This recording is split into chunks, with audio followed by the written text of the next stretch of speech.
तो दोस्तों स्वागत है आपका आज के इस नए एपिसोड में। उम्मीद करता हूँ आप सभी लोग अच्छे होंगे, खुश होंगे, स्वस्थ होंगे और यही दुआ है आप हमेशा अच्छे रहें, खुश रहें। तारीख थी 23 अगस्त। सुबह का वक्त था। हरियाणा के हिसार ज़िले के सबसे अमीर घर का नौकर हर दिन की तरह से घर के बच्चों को स्कूल ले जाने के लिए आता है और बाहर से बच्चों को कई आवाज़ें लगाता है, मगर अंदर से कोई भी जवाब उसे नहीं मिल पाता। अब ये देखकर नौकर सोचता है कि पिछली रात में पार्टी थी, हो सकता है कि शायद सभी लोग अभी तक सो रहे हों, देर रात तक जागे होंगे। इसलिए वो दरवाज़ा खोलकर घर के अंदर चला जाता है और घर के अंदर दाखिल होते ही जो नज़ारा उसकी आंखों के सामने होता है उसे देखकर उसका दिल दहल जाता है, चीख मारता है वो। पहले उसकी नज़र घर के अंदर मौजूद एक लाश पर पड़ती है और फिर एक के बाद एक उसे 8 लोगों की लाशें अपने सामने दिखाई देती हैं। घर के मालिक को मिलाकर 8 लोग मर चुके थे, जबकि एक शख्स की सांसें अभी भी चल रही थी। लेकिन सवाल ये उठता है कि आखिरकार इन 8 लोगों की जान ली किसने? कौन कर सकता था ऐसा काम?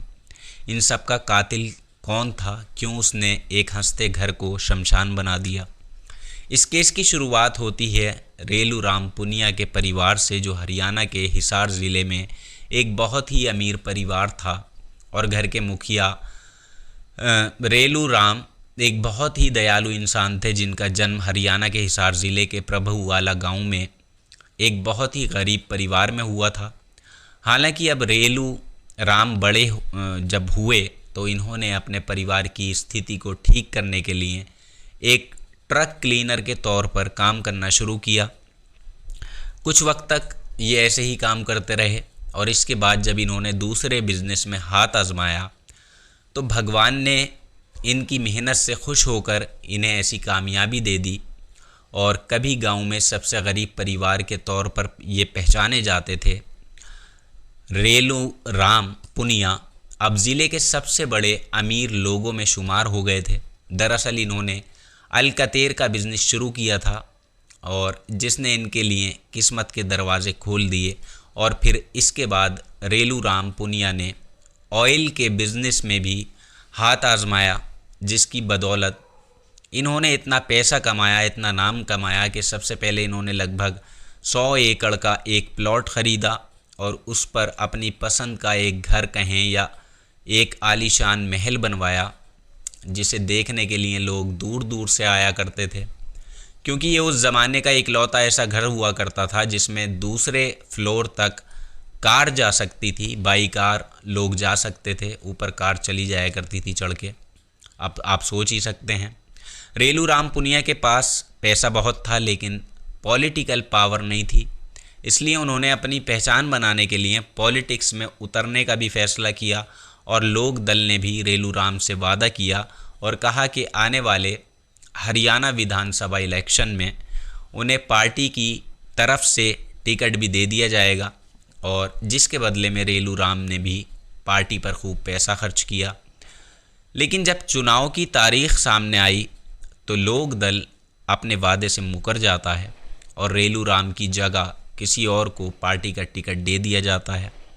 ये देखकर रेलू राम का मानो भरोसा टूट गया, लेकिन उन्होंने हिम्मत नहीं हारी और ना ही अपना फैसला बदला। फिर अब की बार किसी और पार्टी से जुड़ने के बजाय उन्होंने बतौर इंडिपेंडेंट कैंडिडेट इलेक्शन लड़ने का फ़ैसला किया और बरवाला असेंबली कॉन्स्टिट्यूशन में मैदान में उतर आए और काफ़ी बड़े अंतर से इन्होंने जीत हासिल की, एमएलए बन गए। और एमएलए बनने के बाद इन्होंने हरियाणा के चीफ मिनिस्टर बंसी लाल को अपना सपोर्ट दिया और देखते ही देखते रेलू राम की चर्चा पूरे ज़िले से लेकर शहर तक में होने लगी। और वही प्रशंसा बढ़ने के साथ साथ इनकी दौलत भी अब तेज़ी से बढ़ती जा रही थी। ऐसा कहा जाता है कि इन्होंने आसपास के इलाकों में लगभग 170 एकड़ से ज़्यादा ज़मीन अपने नाम कर ली थी। वहीं दिल्ली, नोएडा जैसे बड़े बड़े शहरों में इनके घर भी थे बड़े बड़े। साथ ही अब रेलू राम कई बड़ी दुकानों के मालिक भी बन गए थे। कुल मिलाकर कहें तो रेलू राम के पास अब पैसा और पावर दोनों ही मौजूद था। एक तरफ जहां इनकी प्रोफेशनल लाइफ बढ़िया चल रही थी, वहीं दूसरी तरफ पर्सनल लाइफ काफ़ी उतार चढ़ाव से भरी थी। और जिसका जो वजह थी इनकी 2 शादियाँ। रेलू राम ने 2 शादियाँ की थी, जिनमें इनकी पहली पत्नी का नाम ओमी देवी था, जिनसे उन्हें सुनील नाम का एक बेटा हुआ। बाद में रेलू राम ने दूसरी शादी कृष्णा देवी से की, जिनसे इनकी 2 बेटियां हुईं। इसमें बड़ी बेटी का नाम सोनिया था और छोटी बेटी का नाम प्रियंका था। रेलू राम ने अपने बच्चों को हर तरह की सुविधा दी, खुश रखा और वो उनकी हर ख्वाहिश को भी पूरा किया करते थे हमेशा, और इसी में लगे भी रहा करते थे। अब यहाँ तक कि उन्होंने अपनी बड़ी बेटी को ताइक्वांडो में हाथ आजमाने की भी इजाज़त दे दी थी, जिसको ट्रेनिंग के लिए शहर के सबसे बड़े ट्रेनर को हायर किया गया। और इसी दौरान एक ट्रेनिंग करते वक्त सोनिया की मुलाकात संजीव कुमार नाम के लड़के से होती है, और ये लड़का हरियाणा के वेस्ट जूडो प्लेयर में से एक था। दोनों ने एक दूसरे से बातचीत की और जल्दी ही इन दोनों के बीच दोस्ती हो गई और दोस्ती फिर प्यार में बदल गई। मगर इस रिश्ते को कायम रखने में जो सबसे बड़ी दिक्कत थी वो था पैसा। एक तरफ जहां सोनिया ज़िले के सबसे अमीर और एमएलए रेलू राम की बेटी थी, तो वहीं संजीव कुमार एक बहुत ही गरीब परिवार से हुआ करता था।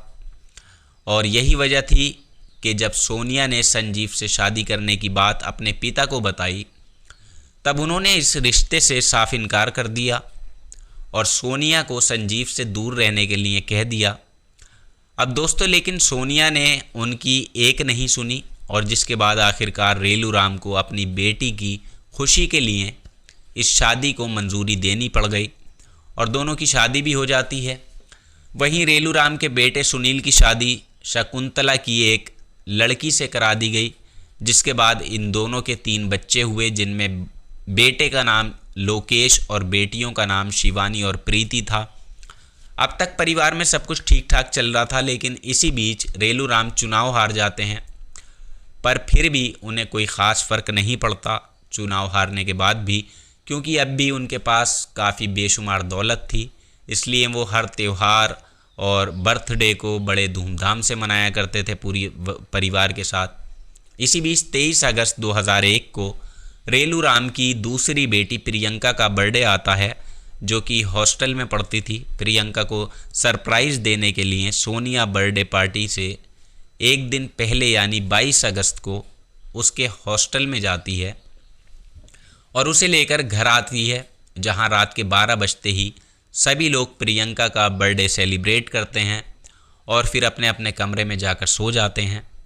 यहाँ तक तो सब कुछ ठीक था, लेकिन जब अगले दिन मैं घर का नौकर सुबह के वक्त सुनील के बेटे लोकेश को स्कूल ले जाने के लिए एंटर करता है घर में हमेशा की तरह, तो वो नौकर कई आवाज़ लगाने के बाद भी कोई जब बाहर नहीं आता और ना ही घर के अंदर से कोई आवाज़ आती है, तो ये सब सोचकर ये नौकर जैसे ही घर के अंदर दाखिल होता है, तब उसके पैरों तले ज़मीन खिसक जाती है। वो चीखने लगता है, क्योंकि अंदर का नज़ारा दिल दहला देने वाला था। जहाँ सबसे पहले उसकी नज़र सोनिया पर पड़ती है, जिसके सर से खून बह रहा था। ये देखकर नौकर मदद के लिए ज़ोर ज़ोर से चीखने चिल्लाने लगता है, लेकिन घर के बाकी कमरों से कोई भी बाहर नहीं आता। इसके बाद वो भागते हुए रेलू राम के कमरे में जाता है, जिन्हें खून में लथपथ देख उसके होश उड़ जाते हैं। वहीं बराबर के कमरे में उनकी पत्नी कृष्णा देवी की भी लाश पड़ी हुई थी। तब ये देखकर नौकर को समझ नहीं आता कि आखिरकार इनके साथ हुआ क्या है, और इसके बाद वो सुनील के कमरे में जाता है और वहाँ भी वो देखता है कि सुनील और उसकी पत्नी शकुंतला के साथ इनके 3 बच्चे भी मर चुके हैं। वहीं जिस प्रियंका का रात बर्थडे मनाया गया था, वो भी अब इस दुनिया में नहीं थी। सभी के सर पर ज़ख्म के गहरे निशान थे, जिन्हें देखकर मानो ऐसा लग रहा था कि किसी भारी चीज़ से सर पर हमला किया गया है। हालांकि सिर्फ कृष्णा देवी ऐसी थीं जिनके शरीर पर किसी भी तरह का कोई निशान नहीं पाया गया, मगर फिर भी वो मर चुकी थीं। इसके बाद नौकर बाहर खड़े सिक्योरिटी गार्ड को बुलाता है और पुलिस को इस बात की फ़ौरन सूचना दी जाती है। अब क्योंकि ये मामला ज़िले के सबसे बड़े अमीर इंसान और एक एमएलए का था, तो इसलिए पुलिस भी देरी ना करते हुए फ़ौरन रेलू राम पुनिया के घर पहुंच जाती है और सबसे पहले अंतिम सांस ले रही सोनिया को हॉस्पिटल में एडमिट कराया जाता है और फिर इस पूरे मामले की छानबीन शुरू की जाती है बहुत बारीकी के साथ। लेकिन सवाल ये बनता था कि आखिर इतने लोगों की जान किसने ली और क्यों ली। अब कातिल को पकड़ने के लिए पुलिस जब अपनी जांच को आगे बढ़ाती है तो उन्हें घर के अंदर से किसी के भी ज़बरदस्ती घुसने का कोई भी निशान नहीं मिलता। वहीं घर में चोरी लूटपाट जैसा कोई भी मामला दिखाई नहीं देता। इसलिए अब पुलिस की आखिरी उम्मीद सिर्फ सोनिया ही बची थी, जो बता सकती थी कि आखिर 23 अगस्त की रात घर में हुआ क्या था। इसलिए अब पुलिस उनके होश में आने का इंतज़ार करती है कि ये होश में आए, उसके बाद इनसे पूछताछ हो। और जब पुलिस को पता चलता है कि सोनिया होश में आ गई हैं तो पुलिस फ़ौरन उनके पास आती है और फिर सोनिया के साथ सवाल जवाब का सिलसिला शुरू किया जाता है। सोनिया के साथ की गई पूछताछ में पुलिस को इस बात का अंदाज़ा हो जाता है कि इतने लोग की जान जो गई है, जान लेने वाला कोई बाहरी इंसान नहीं है, ये किसी घर के इंसान का ही काम है। वहीं पुलिस का ये शक उस वक्त और ज़्यादा मजबूत हो जाता है जब घर का नौकर उन्हें बताता है कि जिस वक्त घर की छत पर आतिशबाजी की जा रही थी, सभी लोग एंजॉय करने में मगन थे, उस वक्त सोनिया अकेली नीचे गैराज में आई थी और वहाँ से एक लोहे की रॉड लेकर घर के अंदर वो गई थी। ये जानने के बाद पुलिस अब दोबारा सोनिया के साथ सख्ती से पूछताछ करती है। अब इसके बाद पुलिस के डर से सोनिया भी एक दिल दहला देने वाला खुलासा करती है और जिसके बाद इस पूरे मामले की सच्चाई सभी के सामने आ जाती है। दरअसल सोनिया ने पुलिस को बताया कि जब उसकी और संजीव की शादी हुई थी तब संजीव एक जूडो खिलाड़ी था और उसके पास कमाने का कोई दूसरा ज़रिया तो था नहीं। खेल से जो पैसे आते थे उनसे गुजारा करना सोनिया के लिए काफ़ी मुश्किल हो रहा था, क्योंकि वो पहले से ही लग्जरी लाइफ जी रही थी। इसलिए उसने संजीव से जूडो के साथ कोई दूसरा काम ढूंढने के लिए कहा ताकि ये दोनों एक अच्छी ज़िंदगी गुजार सकें। सोनिया की बात मानकर संजीव ने दूसरी जगह काम करने के लिए बजाय अपनी खुद की जमा पूंजी लगाकर एक नया बिज़नेस स्टार्ट किया। लेकिन उसका ये बिज़नेस जल्दी ही डूब जाता है, जिस वजह से इन दोनों की आर्थिक स्थिति और ज़्यादा बिगड़ जाती है। यही बात सोनिया ने अपने पिता को भी बताई और उनसे मदद मांगते हुए कहा कि फार्म हाउस के पास जो 43 एकड़ ज़मीन है उसका आधा हिस्सा बेचकर वो पैसे संजीव को दे दें आप, ताकि वो कोई बिज़नेस कर सके। हालांकि रेलू राम तो अपनी बेटी की मदद करना चाहते थे, लेकिन जब इस बात का पता उनके बेटे सुनील को चलता है तो उसने इसका जमकर विरोध करना शुरू कर दिया, जिस वजह से सोनिया और सुनील के रिश्ते में दरार आनी शुरू हो जाती है। और ये दरार इस हद तक बढ़कर चली जाती है कि 15 अगस्त 2008 के आसपास इन दोनों भाई बहनों में ज़मीन और पैसों को लेकर खूब बहस होती है और मामला हाथापाई तक पहुंच जाता है। बस इसी झगड़े के बाद सोनिया इस पूरे परिवार को मारने का फैसला कर लेती है ताकि पूरी दौलत पर सिर्फ उसका कब्ज़ा हो सके। साथ ही संजीव को भी इस प्लान में शामिल कर लिया जाता है और अपनी बहन प्रियंका के बर्थडे को सेलिब्रेट करने का वो सोचती है, जिसमें वो सभी लोगों को इनवाइट करती है, यहाँ तक कि जिस भाई से उसका झगड़ा चल रहा था उसको भी वो बुलाती है।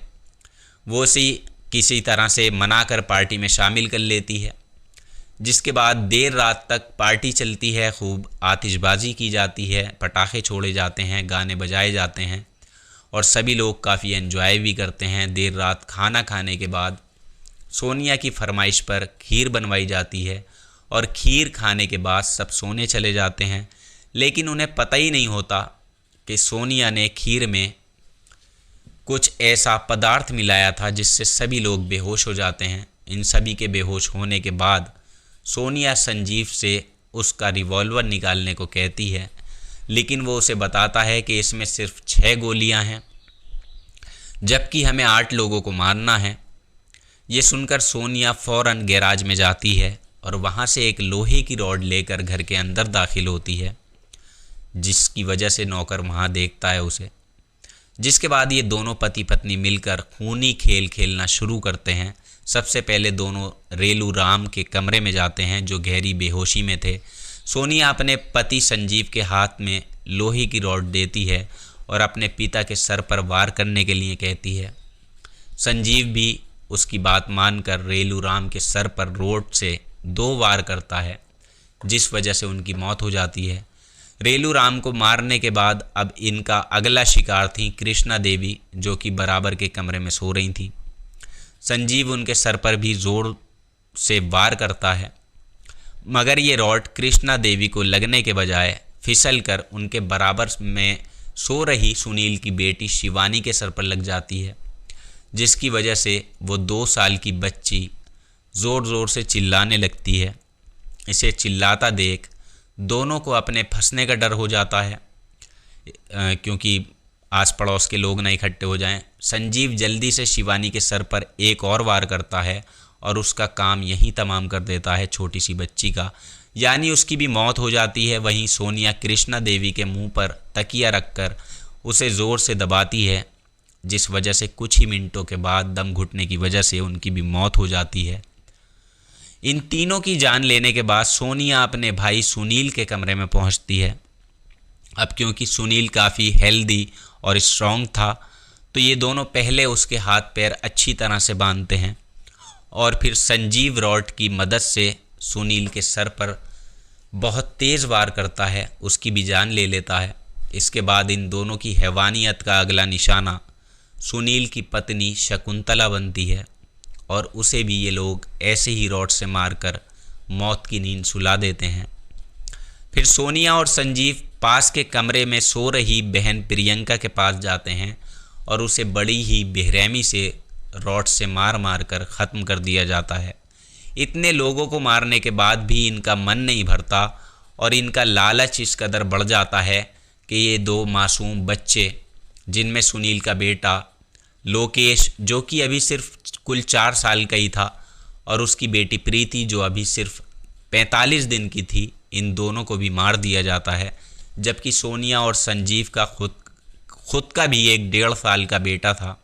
किसी को शक ना हो, इसलिए सोनिया अपने सर पर भी संजीव से वार करने के लिए कहती है और वो उसके सर पर बड़े ही आराम से वार कर देता है और संजीव खुद कार में बैठकर वहाँ से फरार हो जाता है। और इसके बाद सोनिया बेहोश होने की दवाई खाती है और यहीं पर लेट जाती है। यही वजह थी कि जब नौकर सुबह घर में आया था, तब उसे सोनिया बेहोशी की हालत में मिली थी। इस खुलासे के बाद सोनिया को गिरफ्तार कर लिया जाता है और उस पर 8 लोगों की जान लेने का मुकदमा दर्ज किया जाता है। साथ ही संजीव कुमार के माता पिता, भाई बहन समेत 8 लोगों को आरोपी करार दिया जाता है और कई सुनवाई और 66 लोगों की गवाही के बाद 21 मई 2004 को सोनिया और संजीव को दोषी मानते हुए मौत की सज़ा सुनाई जाती है। जबकि संजीव के माता पिता और रिश्तेदारों के खिलाफ कोई सबूत नहीं मिलते, इसलिए उन्हें बाइज्जत बरी कर दिया जाता है और संजीव और सोनिया को 26 नवंबर 2007 को फांसी देने का ऐलान किया जाता है और सोनिया आज़ाद भारत की पहली फांसी पाने वाली महिला बनने वाली है। लेकिन ये दोनों बड़ी ही चालाकी से हरियाणा के गवर्नर के सामने दया याचिका दायर कर देते हैं और फांसी की तारीख टल जाती है। लेकिन कुछ वक्त के बाद गवर्नर द्वारा भी इस याचिका को खारिज कर दिया जाता है और फिर ये दोनों भारत के राष्ट्रपति रह चुकी प्रतिभा सिंह पटेल के सामने अर्जी लगाते हैं, लेकिन इसका कोई फ़ायदा नहीं होता। और साल 2013 में जब प्रणब मुखर्जी भारत के राष्ट्रपति बनते हैं, तो वो उनकी इस याचिका को खारिज कर देते हैं, जिसके बाद एक बार फिर सोनिया और संजीव फांसी के फंदे पर लटकने वाले होते हैं। तभी इस केस में पीपल एंड यूनिफॉर डेमोक्रेटिक्स राइटर्स नाम की एक संस्था की एंट्री होती है, जो सुप्रीम कोर्ट में सोनिया की फांसी की सज़ा को उम्र कैद में बदलने के लिए कहती है, जिसके बाद फाइनली जनवरी 2014 में सुप्रीम कोर्ट इन दोनों को उम्र कैद की सज़ा सुनाता है। लेकिन कहानी अभी यहीं ख़त्म नहीं होती, बल्कि साल 2018 में सोनिया कुरुक्षेत्र में जेल में रहते हुए अपनी जान लेने की कोशिश करती है, लेकिन वक्त रहते उसे दूसरे कैदी देख लेते हैं, जिसके बाद सोनिया को हॉस्पिटल में भर्ती कराया जाता है और फिर उसे करनाल जेल भेज दिया जाता है। वहीं संजीव फर्जी डॉक्यूमेंट के सहारे 15 दिन की पैरोल पर जेल से बाहर निकल आता है और 21 मई को उसे वापस जेल में आने के लिए कहा जाता है, लेकिन वो यहाँ से भागकर गुजरात पहुँच जाता है और वहाँ एक आश्रम में बाबा का भेष लेकर वहाँ पर रहने लगता है, जिसके बाद कई सालों तक पुलिस उसकी तलाश में लगी रही और फाइनली 2021 में उसे मेरठ से पकड़ लिया जाता है। फ़िलहाल ये दोनों अभी भी जेल में हैं, बंद हैं, अपने किए की सज़ा काट रहे हैं। लेकिन उन मासूम बच्चों का क्या, जो अपनी ज़िंदगी को सालों पहले खो चुके हैं, आज वो बड़े होते इस वक्त होते ज़िंदा होते तो। इस कहानी को लेकर आपकी जो भी राय हो नीचे कमेंट बॉक्स में ज़रूर लिखिएगा और साथ ही ये न्यू चैनल है, इस चैनल को सब्सक्राइब ज़रूर कीजिएगा। जल्दी मुलाकात होगी आपसे किसी नई सच्ची कहानी में। तब तक आप अपना ख्याल रखें, अपनों का ख्याल रखें, सतर्क रहें, सुरक्षित रहें, सावधान रहें। जय हिंद।